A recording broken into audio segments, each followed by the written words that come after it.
Oke, saudara, saya akan berbicara tentang guidance system, saudara. Kalau kita mau bersama-sama, saudara, living with Jesus every day, ya. Ini kita lagi tekankan itu, saudara. Kalau kita mau hidup bersama dengan Yesus setiap hari, saudara, Tuhan sebetulnya udah berikan sebuah guidance system. Jadi ada satu di dalam kehidupan kita, saudara, yang Tuhan sudah taruh untuk menuntun kita, saudara. Ya, walaupun, saudara, di dalam kehidupan kita manusia masih seringkali, saudara, ya, terus mencari, saudara, beberapa hal terus di dalam kehidupannya, berusaha terus mencari. Ya. Karena kerinduan manusia, saudara, dia mau hidup terus dituntun. Sebetulnya dia nggak kepingin, saudara, dia berada dalam kehidupan yang tidak baik. Maka dia mencari dan mencari. Nah, masalah terbesar manusia adalah ini.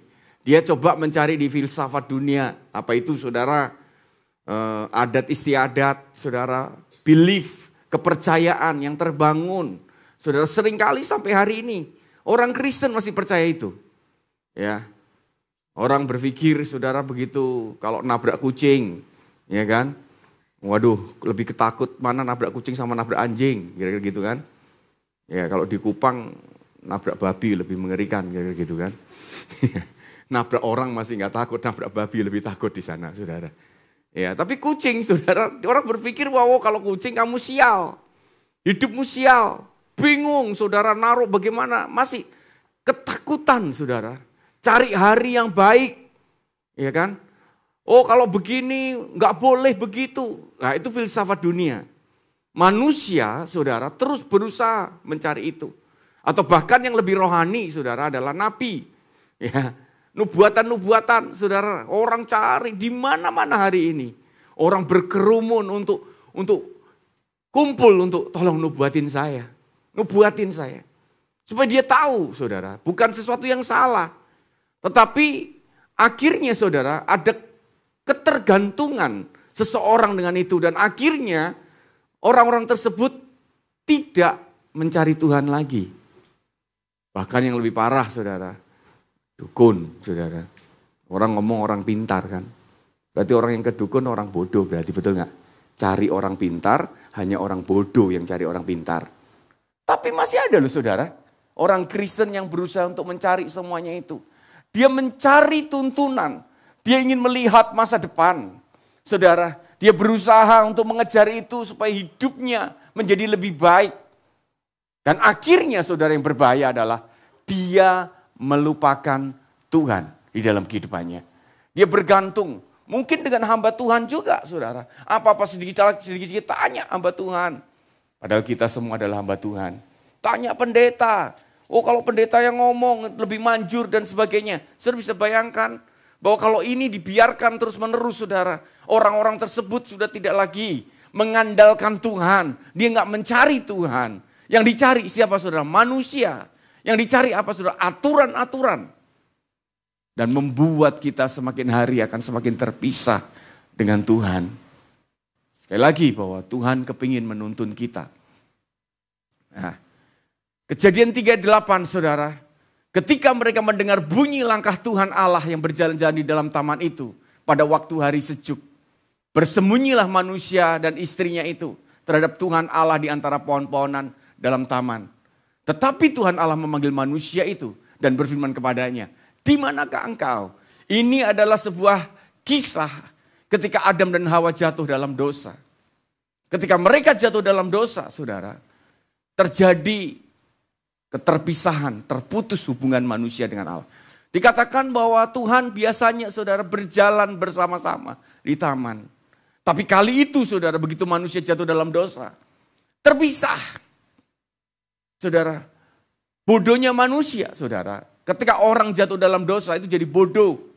Ya, dia tahu bahwa Tuhan itu Maha tahu, tetap dia bersembunyi.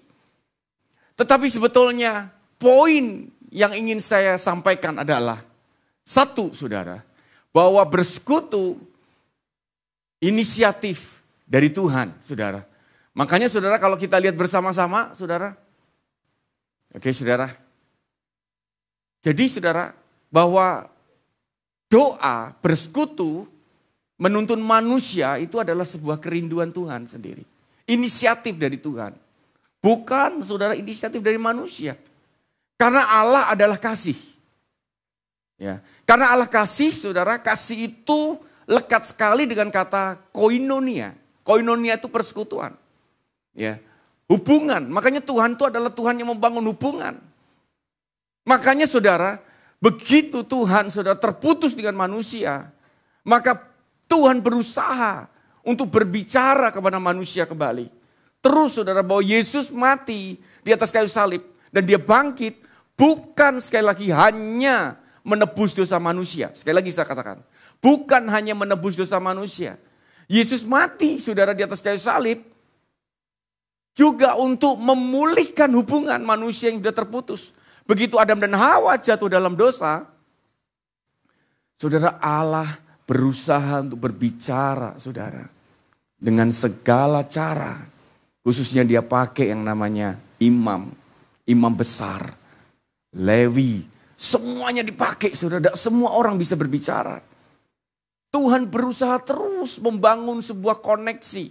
Hubungan dengan kita. Jadi kalau saudara berkata, saya rindu sekali bersekutu dengan Tuhan. Saya mau beritahu, awal mula persekutuan itu adalah inisiatif dari Tuhan. Jadi kalau saudara rindu, saya mau beritahu saudara, Tuhan lebih rindu untuk bertemu dengan kita. Jadi harusnya saudara, kalau kita saudara nggak punya kerinduan untuk bersekutu dengan dia, saudara, untuk berbicara, maka saudara, moto itu hanya sekedar kata-kata saja, saudara. Visi kita, living with Jesus every day itu hanya moto. Hanya sekedar kata-kata yang tidak pernah kita alami. Padahal, saudara, kalau kita menjalankan semuanya ini, hidupmu akan dituntun oleh Tuhan. Dengan kemanapun kau pergi. Nah, makanya saudara, Ibrani 1:1, setelah pada zaman dahulu. Nah, lihat sini.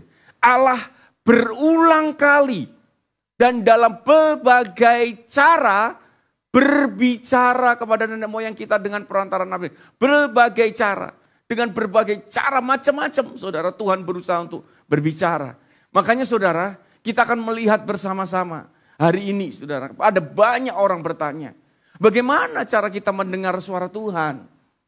Ya, ada mereka ketakutan. Jangan-jangan itu bukan suara Tuhan. Jangan-jangan itu suara setan. Oh, jangan-jangan itu suara hati saya. Nah, nanti kita lihat bersama-sama.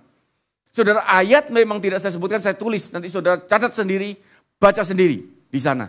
Ya, karena waktu nggak memungkinkan untuk kita melihat satu persatu. Tetapi karena kerinduan itulah saudara, maka saya memberitahu bahwa Tuhan itu berbicara dengan segala macam cara. Kalau saya tulis nanti saudara, ini cukup banyak, tetapi masih lebih banyak lagi sebetulnya kalau kita mau bedah satu persatu. Ya, masih harusnya ada dan lain-lain. Tapi mau saya ambil beberapa, mungkin 9 cara aja dulu, saudara. Nanti saudara bisa cari lagi, bahkan saudara lebih banyak cara lagi. Tuhan kepingin berbicara dengan kita. Nah, jadi supaya saudara tahu bahwa Tuhan berbicara nggak secara audible aja. Ada banyak orang, saya nggak pernah dengar suara Tuhan. Ternyata Tuhan itu berbicara dengan segala cara. Nah, nanti kita akan lihat ya. Nah, cara Tuhan berbicara, saudara.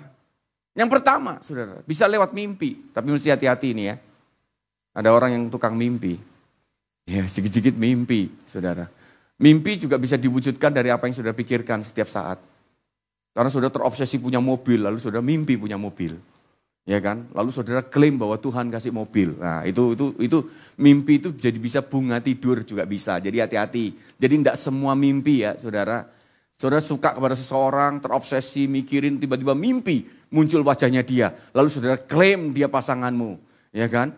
Oh, saya mimpi Tuhan berbicara. Waduh, saudara hati-hati ya. Yang selalu kita pikirkan, bahkan seringkali mimpi yang dari Tuhan itu yang tidak pernah kamu duga. Bahkan saudara, di dalam dirimu begitu engkau dapat mimpi itu mendapatkan kesan yang mendalam. Kadang-kadang iblis juga bisa pakai mimpi itu. Engkau bangun dalam suatu intimidasi yang kuat dengan ketakutan. Maka apa yang harus engkau lakukan? Engkau bangun tidur, engkau patahkan semua mimpi itu. Ada berbagai macam saudara mimpi. Tapi kalau saudara pernah merasakan mimpi dari Tuhan, saudara, mimpi itu mendatangkan kesan yang mendalam dalam dirimu. Yang membuat engkau terus mencari Tuhan. Apakah saya pernah? Pernah, saudara. Saya pertama kali begitu bertobat, saudara. Saya nggak tahu tiba-tiba, saudara, waktu saya tidur. Tiba-tiba saya dibawa ke kota di mana saya lahir. Saya nggak tahu, tiba-tiba saya cuma hanya berdiri saat itu dengan sadar. Saya melihat suasana sekeliling begitu gelap. Begitu gelap, saudara.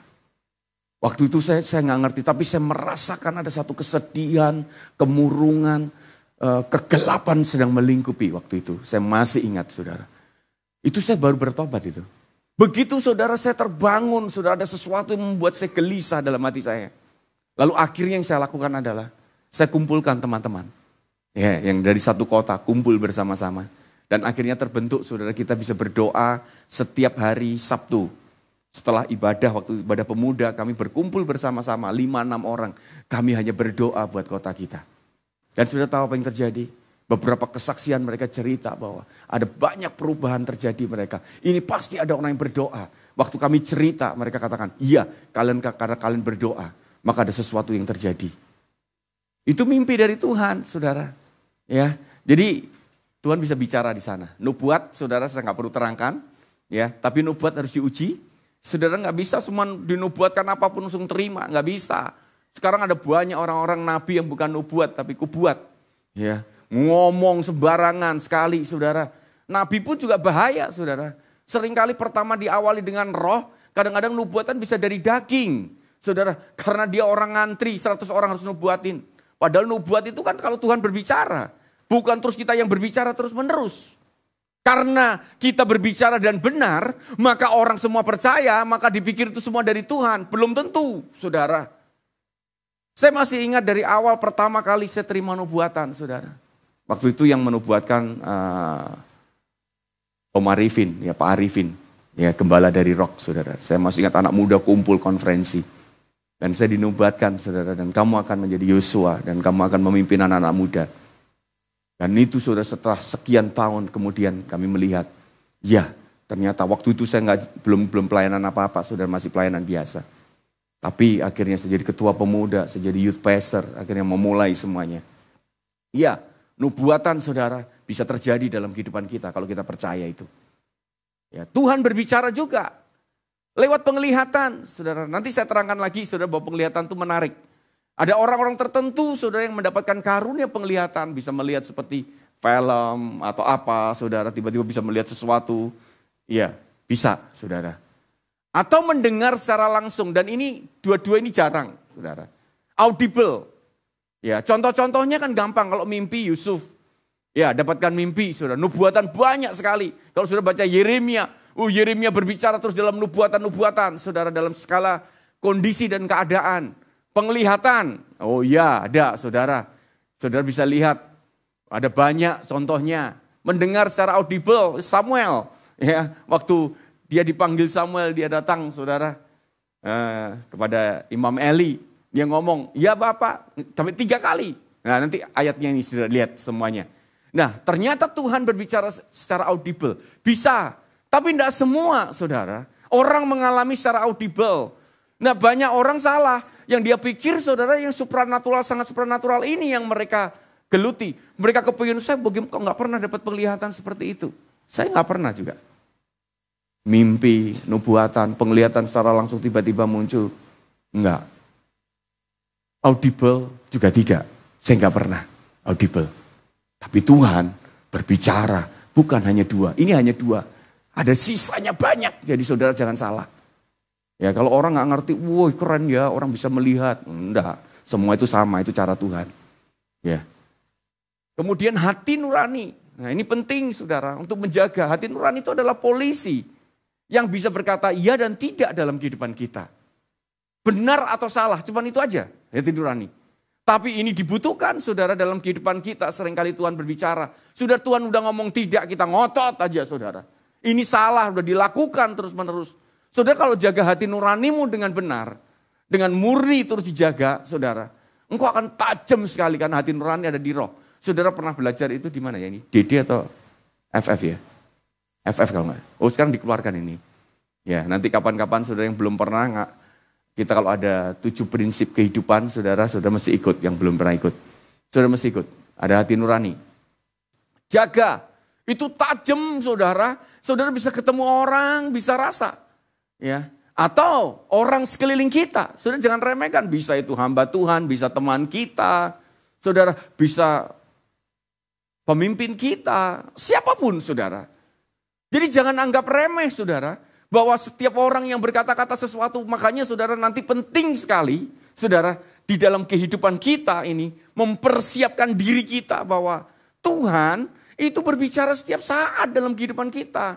Kalau kita anggap bahwa itu bukan Tuhan, maka semuanya bisa lewat saudara. Suara hati atau impresi. Nah saudara nanti kalau bingung, ini suara hati saya atau suara Tuhan? Nanti baca Roma 9 ayat 1. Kalau saudara sudah dipenuhi Roh Kudus, saudara percaya bahwa suara hati kita itu bersaksi di dalam Roh Kudus. Nah nanti akan ada saudara. Validasinya bagaimana kita akan lihat. Impresi. Ya, seringkali saudara kita nggak bisa jelaskan apa-apa. Tiba-tiba muncul sebuah impresi. Atau suara hati kita jelas berbicara. Ya. Kalau suara hati saya sering sekali. Jadi kalau audible saya nggak pernah. Tapi suara hati jelas Tuhan bisa berbicara lewat hati dengan jelas. Dan bahkan kita bisa ngobrol dengan dia berjam-jam. Suara hati terus saudara. Atau impresi kadang-kadang Tuhan tidak ngomong apa-apa. Tapi hati kita merasa gelisah. Tiba-tiba saudara rasa nggak enak. Saya nggak tahu pernah bersaksi atau tidak saudara. Saya bercerita atau tidak. Satu kali waktu saya mau pulang saudara. Ke tempat kelahiran saudara. Itu ada hanya kalau mau sore ke malam itu hanya satu bis saja. Yang sisanya sampai di kota, sampai Madiun, nggak sampai ke Magetan. Nah jelas bahwa saya pasti naik bis ini, saudara. Tapi waktu saya udah masuk, karena saya kejar-kejaran kalau saya ingin cepat pulang, itu cari bis yang paling depan. Saya cari bis yang paling depan. Saya duduk, nggak kerasa apa-apa, saudara. Sebetulnya cuma ada air bocor waktu hujan gitu, netes. Kan tempat duduk kan banyak. Tapi tiba-tiba saya rasa impresi, saudara.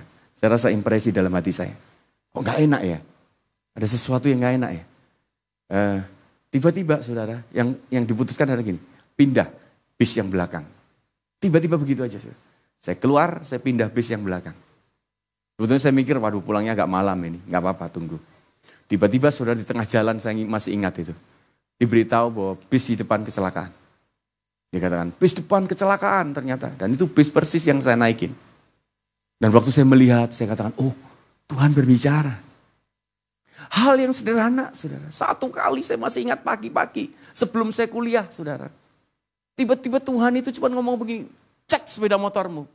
Nah, ngapain ngecek sepeda motor? Ya kan? Coba cek dilihat, saudara. Betul saudara, begitu saya lihat, cek saudara. Suruh ngecek satu persatu, kuncinya nggak ada dan semuanya. Dan ternyata saudara bannya bocor. Waktu saya melihat saudara, saya cuman itu saya tunda sekian lama, saudara. Saya ngomong ngapain tuh, tapi Tuhan ngomong jelas di dalam hati. Cek, lihat. Nah, sering kali saudara, kalau kita menghiraukan itu semua, maka kita sendiri seperti saudara tidak pernah bersekutu dengan Tuhan. Padahal, kalau kita mau dengar baik-baik, Tuhan itu berbicara setiap saat dalam kehidupan kita. Lewat firman Tuhan, saudara. Waktu kita baca firman Tuhan, seringkali tiba-tiba firman Tuhan seperti meloncat berbicara dengan kita dengan keras. Atau keadaan sekeliling kita. Kita melihat keadaan sekeliling kita. Pandega Jaya salah satu berdiri karena keadaan sekeliling. Dan Tuhan berbicara dalam hati, impresi, saudara. Semua menjadi satu. Orang sekeliling, saudara. Semua, saudara. Dan itu tiba-tiba bisa bercampur dalam kehidupan kita. Dan kita boleh bergerak bersama-sama. Saudara, jadi hidup di dalam tuntunan Tuhan itu bukan sesuatu hal yang sulit, saudara. Itu mudah karena Tuhan sudah siapkan guidance system dalam diri kita. Makanya kalau ada orang masih bingung, saudara, masih ada banyak hal. Karena satu, dia tidak percaya. Yang kedua, saudara, mungkin saudara dia banyak hidup dalam kedagingan. Perasaannya dia mengacaukan semuanya. Nanti kita akan melihat, saudara, terluka. Gak pernah dibereskan. Gak pernah baca firman. Gak pernah renungkan firman. Jelas saudara gak ngerti apa-apa. Bahkan cenderung akan disesatkan saudara. Di dalam kehidupannya. Ya, ini sebetulnya masih ada dan lain-lain saudara. Ada masih Banyak, saudara. Saya pernah baca buku itu ada 14 cara Tuhan berbicara. Ini baru berapa? 9. Jadi masih ada 5 harusnya. Ya tapi saya cari ada banyak saudara, saya baca. Kalau saudara baca artikel banyak sekali. Dan ternyata Tuhan itu berbicara lewat berbagai macam cara dalam kehidupan kita. Nah, kita mesti latih itu. Kalau saudara mau hidup bersama dengan Yesus, saudara nggak pernah dengar suaranya, itu sangat membosankan, saudara. Saudara akan mengalami keletihan, saudara akan bingung dengan semua. Bayangkan, bersekutu, membangun hubungan tanpa berbicara apapun. Padahal Tuhan itu ngajar, saudara bisa ngajar banyak hal. Saya masih ingat semua, saudara, apa yang Tuhan ajarkan. Ketika saya baru kali bertobat, pagi-pagi setiap kali saya bangun, saudara, saya buka Alkitab, lalu Tuhan berbicara banyak hal. Bisa 1-2 jam saya berlutut di situ dan Tuhan ngajar. Dan kalau Tuhan ngajar itu saudara, tidak pernah lupa sampai kapanpun. Saya masih ingat satu persatu. Bagaimana dia mengajar bahwa saya harus mencari pembina, pembimbing, saudara. Tuhan cuma ngomong gini dalam hati saya. Saya masih ingat waktu itu. Tiba-tiba waktu saya berdoa, dia cuma ngomong gini. Setelah kamu bertobat, kamu tidak perlu meminta izin kepada siapapun untuk kamu pergi ke medan perang. Kamu otomatis menjadi musuh iblis. Dan iblis akan berusaha menyerang kamu habis-habisan. Lalu dia ngomong begini, bagaimana caranya? Kalau kamu sendiri tidak bisa mengenakan, memakai senjata dengan baik. Kamu butuh orang yang harus menuntun kamu memakai senjata dengan baik. Supaya kamu bisa berperang dengan baik. Kamu butuh pembimbing. Supaya kamu tidak asal tembak. Jangan-jangan temanmu sendiri yang kamu tembak. Ada berapa banyak orang mengalami itu, saudara. Dia marah dengan seseorang. Dia nggak pernah lihat di balik semuanya itu iblis campur tangan. Lalu dia benci orang itu. Sama, saudara. Saudara bukan menembak iblis, tapi saudara tembak temanmu sendiri. Kau hancurkan temanmu sendiri. Waktu itu Tuhan cuma ngomong, kamu butuh pembimbing. Kamu butuh dibina. Dengar baik-baik, saudara. Kenapa, saudara? Salah satu kita konsentrasi dengan Bapak Rohani. Saudara jangan harap menjadi orang yang hebat tanpa ada orang yang membimbing. Dengar baik-baik. One day, satu hari, kau butuh ada orang-orang yang harus membimbing saudara untuk mengambil setiap keputusan dengan benar. Untuk melakukan, menuntun saudara berperang dengan benar. Saya masih ingat setelah Tuhan berbicara, saudara. Di dalam benak saya cuma satu. Saya akan cari gereja yang betul-betul ada pemuridan. Saya mau dibimbing. Makanya dari awal, saudara, begitu saya bertobat, saya cari pembina rohani. Kayak ada saudara pemurid waktu itu. Kami terus ketemu, saudara, saya banyak dibetulkan. Banyak yang salah terus. Jadi kalau saudara salah terus, tidak usah jengkel. Saya dulu juga sering salah terus, saudara. Setiap kali ngomong, saudara kok salah lagi. Ngomong salah lagi. Tapi dari situ saya dibetulkan, dibenarkan. Ya. Jadi saudara yang belum punya Bapak rohani, sudah mulai berdoa sungguh-sungguh. Ya, saya nggak menghimbau, nggak mewajibkan atau apapun. Tapi khususnya para pemimpin. Jangan sampai saudara nggak punya Bapak rohani ya. Saudara nggak mungkin bisa, kalau pemimpin wajib punya pembimbing. Saudara mulai dituntun dalam hidupmu semua. Tuhan tuh berbicara seperti itu. Di saat saya berdoa, saudara. Di saat saya berdoa, saya tiba-tiba biasanya indah sekali. Begitu berdoa, berlutut, tiba-tiba ada sesuatu, saudara berbicara banyak. Kali itu tidak ada sepatah kata pun. Menjadi kering doa saya. Saudara saya bingung, saudara saya minta ampun sama Tuhan.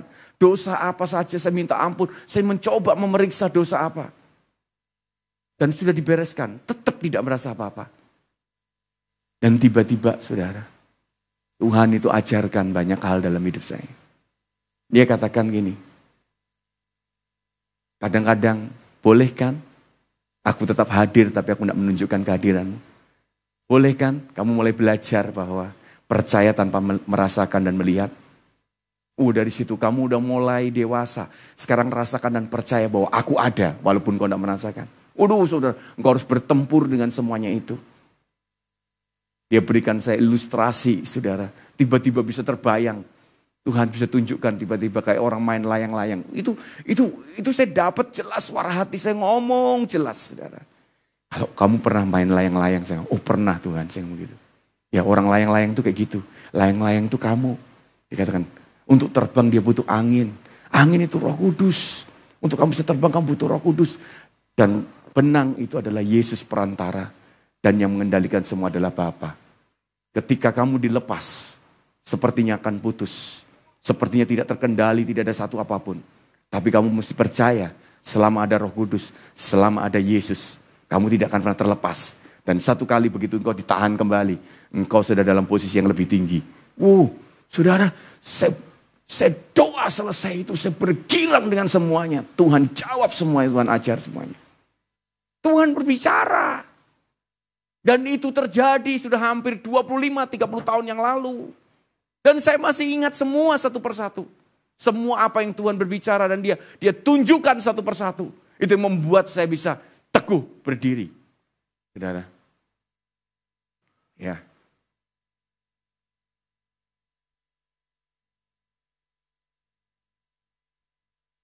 Ya, ini nge-lag terus ini. Wahyu 3:18. Maka aku menasihatkan engkau, supaya engkau membeli daripadaku emas yang telah dimurnikan dalam api, agar engkau menjadi kaya. Dan juga pakaian putih, supaya engkau memakainya, agar jangan kelihatan ketelanjanganmu yang memalukan. Dan lagi, minyak untuk melumasi matamu, supaya engkau dapat melihat. Ini jemaat di Laodikia. Saudara, Tuhan berbicara. Dan saudara, kita lihat bahwa Tuhan ngomong lumasi matamu supaya engkau bisa melihat. Saya akan jelaskan sedikit tambahkan untuk penglihatan, saudara ya. Ini penting, saudara. Ya. Dan waktu saya baca ini, saya teringat ini, saudara, tiba-tiba. Nah, penglihatan itu saudara bisa secara visual, tiba-tiba kita melihat seperti film. Tapi saudara, penglihatan rohani itu bukan hanya seperti yang saudara bayangkan melihat satu film. Tetapi juga semua yang kita lihat di sekeliling kita, Tuhan juga bisa berbicara. Ya, jadi nggak harus berupa film. Saudara, kalau engkau pakai matamu dengan benar, saudara, dan engkau melihat sesuatu di sekelilingmu, Tuhan sedang memberikan penglihatan sebetulnya. Hal yang sederhana, kau melihat temanmu, saudara dalam kondisi dan tiba-tiba yang biasanya engkau nggak tahu. Dan tiba-tiba melihat seperti ada tercerahkan sesuatu bahwa dia lagi punya masalah. Tuhan sedang memberikan penglihatan. Ya. Di saat kau melihat sekelilingmu bahwa sepertinya kita nggak bisa diam. Kita harus lakukan sesuatu di sini. Itu penglihatan yang dari Tuhan. Jadi jangan anggap bahwa penglihatan itu seperti film dan semuanya. Waktu saya baca kemarin, sudah saya buka. Tiba-tiba Tuhan ingatkan. Kamu pikir penglihatan cuma seperti film? Lihat, aku berbicara banyak dari matamu. Melihat semuanya. Itu penglihatan yang aku berikan. Kalau Tuhan gak tunjukkan kita melihat sesuatu seperti itu, ya gak akan terjadi apa-apa. Kalau Tuhan gak tunjukkan saya waktu ke NTT, ketemu dengan satu lingkungan dan ada orang bercerita dan mendengar. Dan saya melihat sendiri, gak akan terjadi apa-apa, saudara. Penglihatan, begitu kita melihat ada sesuatu hal, lalu kita mulai melihat Tuhan sedang berbicara. Apa yang bisa kamu lakukan di sini? Kerjakan. Nah, makanya saudara, semua kita ini panca indera kita, saudara. Mendengar teman kita, melihat sesuatu. Tuhan sedang berbicara di sana. Ya. Makanya penting itu, saudara. Maka inilah perjanjian yang kuadakan dengan kaum Israel sesudah waktu itu. Demikianlah firman Tuhan. Aku akan menaruh hukumku dalam akal budi mereka. Dan menuliskan dalam hati mereka. Maka aku akan menjadi Allah mereka dan mereka akan menjadi umatku. Sudah lihat, ini Tuhan sendiri yang ngomong, saudara. Sudah enggak lagi, sudah di bawah tuntunan imam, nabi, semuanya. Tapi Tuhan ngomong, aku akan menuntun setiap orang pribadi lepas pribadi. Melalui pemikirannya, melalui hatinya dia. Tuhan rindu untuk menuntun kita. Memberikan guidance system. Supaya kita tahu mulai sekarang bahwa kita harus semakin bersandar kepada Tuhan. Bukan bersandar kepada yang lain. Sudah semakin hari, saya butuh Tuhan untuk dituntun dalam kehidupan kita. Ya. Tapi yang paling penting saudara, validasi ini. 2 poin saya sampaikan. Yang pertama adalah firman Tuhan. Yang kedua adalah hati nurani yang murni. 2 poin ini saudara mesti jaga dengan baik. Firman Tuhan, saudara setiap hari membaca, saudara merenungkan. Supaya engkau ngerti, saudara. Kenapa kok bisa seperti ini, saudara? Nih, karena saudara Tuhan tidak pernah berbicara keluar dari firman-Nya. Jangan percaya kalau ada orang berkata, saudara, Tuhan bisa berbicara di luar firman-Nya. Tidak ada, saudara.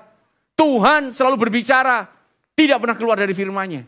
Makanya saudara, firman Tuhan itu menjadi guidance, sistem validasi.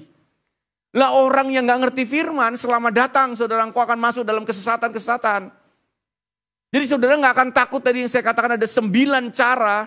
Saudara nggak perlu takut kalau saudara satu. Terus membaca firman, merenungkan firman. Yang kedua, menjaga hati nurani tetap murni, saudara. Mengerti bahwa ini benar atau salah. Menyelesaikan dan membereskan dosa dan semua permasalahan. Make it clear. Sekali lagi, kalau saudara punya ganjalan, punya apapun, selesaikan. Tujuannya bukan untuk, supaya beres, supaya enak. Hati nuranimu murni. Kalau 2 hal ini saudara kita jaga, maka saudara, engkau akan jelas mendengar suara Tuhan dengan benar. Saya sudah terlalu melihat banyak penyesatan, saudara. Kenapa Nabi berakhir dengan banyak kesesatan sekali? Karena dia sendiri, dia pikir bahwa sekali Tuhan berbicara, dia tidak mengandalkan yang lainnya sama sekali. Ya, dia lupa, saudara. Ada saya ketemu, saudara, Nabi yang gak ngerti firman.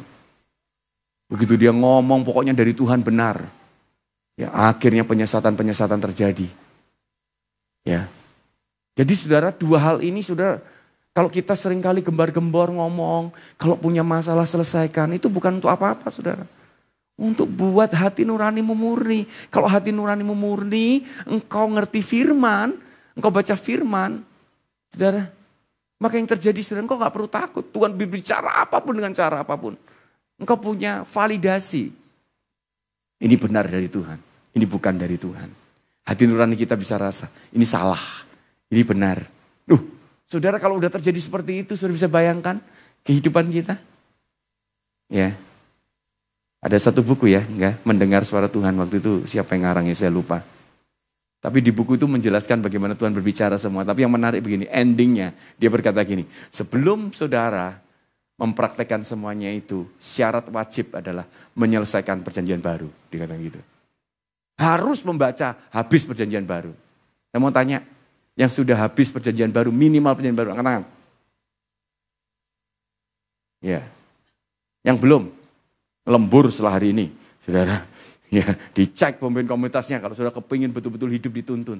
Saudara, habiskan dulu perjanjian baru, saudara. Minimal ya, saya katakan ya, minimal itu. Ya, bukan berarti perjanjian lama tidak penting, tapi saudara itu penting menjadi guidance system kita.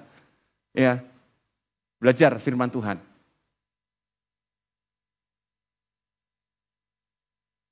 Nah, saudara, banyak orang berpikir peka terhadap suara Tuhan itu seperti apa sih? Nah, saya akan coba akhiri, saudara. Ya, peka itu seperti apa? Ada orang, kalau orang peka itu sering dapatkan sesuatu dari Tuhan. Oh no, salah, saudara. Ya, bukan hanya itu. Ya, peka itu gini, saudara. Bukan seperti nabi yang sering bernubuat atau dapat penglihatan. Tetapi orang yang percaya bahwa setiap saat Tuhan dapat berbicara melalui berbagai macam cara dalam kehidupan sehari-hari. Orang peka itu begini loh, saudara. Begitu dia melakukan aktivitas sehari-hari pun, dia akan berpikir gini, jangan-jangan Tuhan berbicara nih. Itu orang peka, saudara. Kalau itu tadi yang katakan ini, bernubuat, penglihatan, itu karunia. Kita salah kalau melihat hanya nabi saja yang punya kepekaan. Enggak, kita semua punya kepekaan.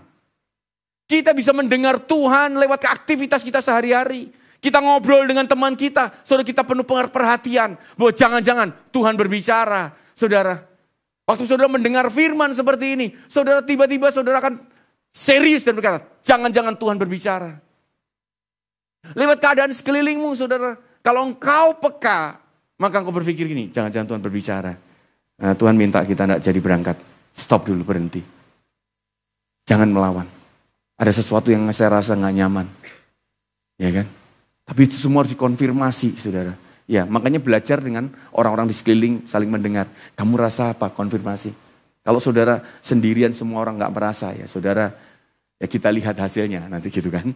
Ya, jangan terus merasa paling benar karena cocok harus ngikuti saya, gak bisa. Semuanya itu, saudara. Kita bisa salah. Makanya segala sesuatu harus diuji. Ya, diuji lewat mana? Firman Tuhan, orang-orang sekeliling kita.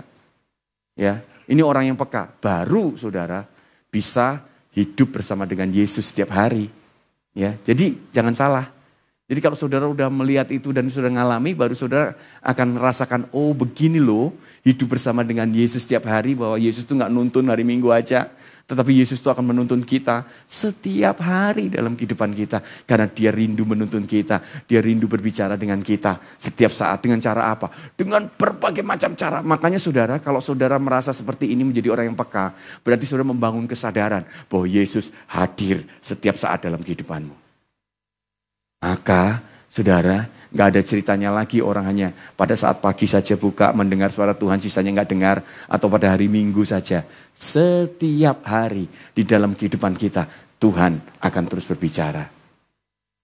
Mari saudara, saya minta pemain musik, kita akan masuk dalam perjamuan kudus.